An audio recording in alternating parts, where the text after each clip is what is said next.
क्या आप रोज एक ही मंदिर जाते हैं या एक मंदिर के साथ साथ आप कई अन्य मंदिर भी एक साथ ही जाते हैं? आप पहले एक मंदिर में गए, दर्शन किया, पूजा पाठ की, दूसरे मंदिर पहुँचे, वहाँ दर्शन किया, पूजा पाठ की, तीसरे मंदिर पहुँचे, वहाँ दर्शन किए, पूजा पाठ की, या आप पहले मंदिर में गए, पहले आपने पूजा करी और दर्शन किए और दूसरे मंदिर में सिर्फ दर्शन किए, तीसरे मंदिर में दर्शन करे। इस तरह से दो एक मंदिर और जो जितने भी मंदिर आप जाते हैं वो रोज़ आप दर्शन करते हैं, पूजा करते हैं।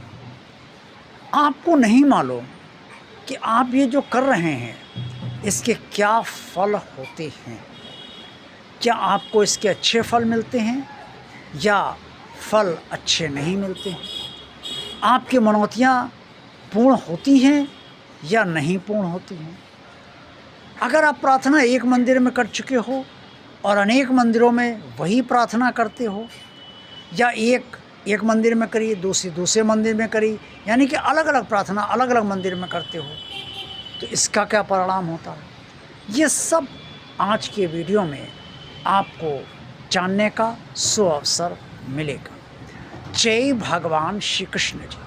भगवान श्री कृष्ण के नाम को आगे बढ़ाते हुए उनके पवित्र चरणों को लेकर अब वीडियो को आगे बढ़ाते हैं।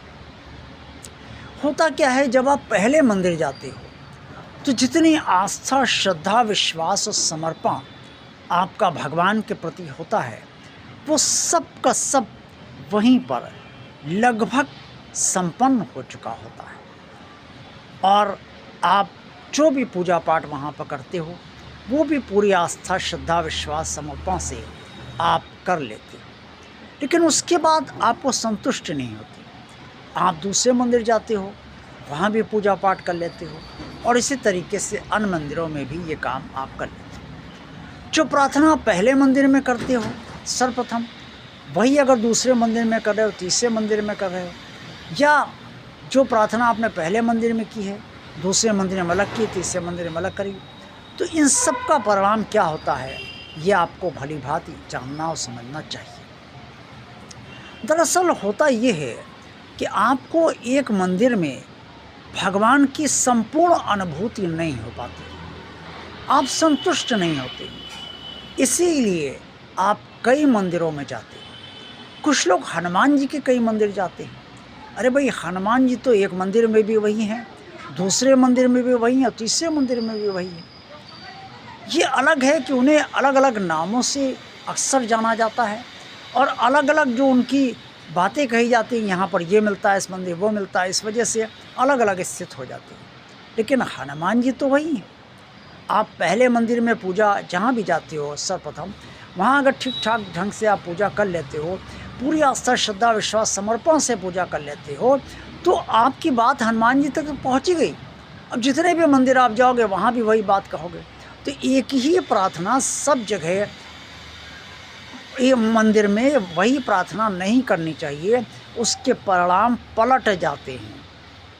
क्योंकि भगवान भी समझ जाता है कि आपको किसी भी एक स्थान पर भगवान की संपूर्ण अनुभूति नहीं हुई, और जब संपूर्ण अनुभूति नहीं हुई तो भगवान तक प्रार्थना आपकी पहुँचे कैसे? भगवान सुनता तो सब है, क्योंकि वो कड़ में विराजमान है और सर्वत्र विद्यमान है, सब तरफ हाथ पैर और आँखों वाला है, इसलिए वो सब कुछ सुनता है। वो आप नहीं भी कहेंगे तो भी सुन लेगा। आप घर से निकलोगे कुछ कहने के लिए तो भी भगवान जान जाएगा ये मेरे पास ये मंदिर में कहने आ रहा है। आप पूजा स्थल पर बैठते हुए सोचकर कि हम ये बात आज भगवान से कहेंगे, तो भगवान आपके पूजा स्थल पर बैठने से पहले और पूजा शुरू करने से पहले ही भगवान जान जाता है कि आज आप इस उद्देश्य से उसकी पूजा करने जा रहे हो, करोगे, और उसके बाद ये प्रार्थना करोगे। तो भगवान तो अंतर्यामी है, आत्म रूप में आपके भीतर स्थित है, वो सब कुछ जानता है। तो एक ही मंदिर में जो आप प्रार्थना करते हैं वो सभी मंदिरों में प्रार्थना ना करें। अब रही बात, अगर आप अलग अलग मंदिरों में अलग अलग प्रार्थनाएं करते हैं तो इसका मतलब ये है कि अगर आपने हनुमान जी से एक मंदिर में बात कही, या मान लीजिए भगवान शिव से आप एक मंदिर में बात कही, दूसरे शिवलिंग पहुँचे हैं वहाँ दूसरी प्रार्थना कर दी, तीसरे में अलग प्रार्थना कर दी, तो इन सब का असर ये होता है कि आपने अलग अलग प्रार्थना तो कर दी, लेकिन भगवान फिर वही एक है। भगवान शिव एक हैं, हनुमान जी एक हैं, प्रभु राम एक हैं, भगवान कृष्ण एक हैं, सर्वत्र एक ही विराजमान है। तो चाहे आप एक ही मंदिर में करिए, चाहे सब मंदिरों में करिए, लेकिन इससे भगवान ये समझता है कि आपका विश्वास किसी भी मंदिर के प्रति संपूर्ण नहीं है और आपकी आस्था, श्रद्धा, विश्वास, समर्पण भी संपूर्ण नहीं है। क्योंकि जहाँ आस्था, श्रद्धा, विश्वास, समर्पण होता है, वहाँ पूजा स्थल पर ही आप जो बात कहते हैं वहीं पर सब कुछ हो जाता है, सब संपन्न हो जाता है, आपको संतुष्टि मिल जाती है। लेकिन जहाँ आपने पूजा स्थल पे अपनी बात कही, फिर मंदिर गए, चलिए मंदिर आप हो भी आए सुबह शाम, अब अनेक मंदिर आप अगर जाओगे तो उसका विपरीत प्रभाव भी आपके ऊपर पड़ता है। आपकी प्रार्थनाओं के फलीभूत होने में भी समय लगता है और हो सकता है पूरी हो ना हो या आधे अधूरे परिणाम है। और जब आप अनेक मंदिरों में जाकर वही प्रार्थना करते हो तो वो प्रार्थना तो समझ लीजिए कितनी पूर्ण होगी ये तो भगवान ही जानता है, अर्थात उसके पूरे परिणाम नहीं मिलते। इससे बेहतर यही है कि आप अगर पूजा करने के बाद मंदिर जाते हो तो जो मंदिर जा रहे हो उसी एक ही मंदिर में जाओ, उसी में सारी बात कहो, अलग अलग प्रार्थना ना करो। दर्शन करने की बात अलग है, फिर जब आप जाओ तो दूसरे मंदिर में कर लिए, लेकिन एक साथ कई मंदिरों में दर्शन करना चाहो कर सकते हो, लेकिन कोई प्रार्थना ना करो, कोई पूजा पाठ ना करो, कोई इससे फ़र्क नहीं पड़ता। भाई भगवान एक ही जगह है, ये बात आप मान लोगे तो मेरी बात समझ जाओगे और फिर आपको अच्छे परिणाम भगवान से अवश्य मिलेंगे।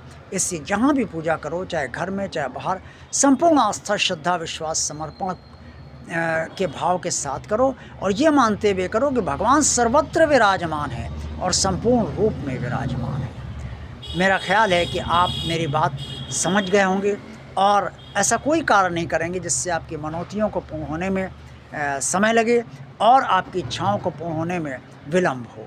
इसलिए ऐसा कोई कार्य ना करिए और जो भी मंदिर आप जाते हैं, जहाँ आपके कार्य होते हैं, उसी मंदिर में आप जाइए, देखते रहिए भगवान। और आप वीडियो को लाइक कीजिए, चैनल को सब्सक्राइब कीजिए, चैनल को शेयर कीजिए। जय भगवान श्री कृष्ण जी।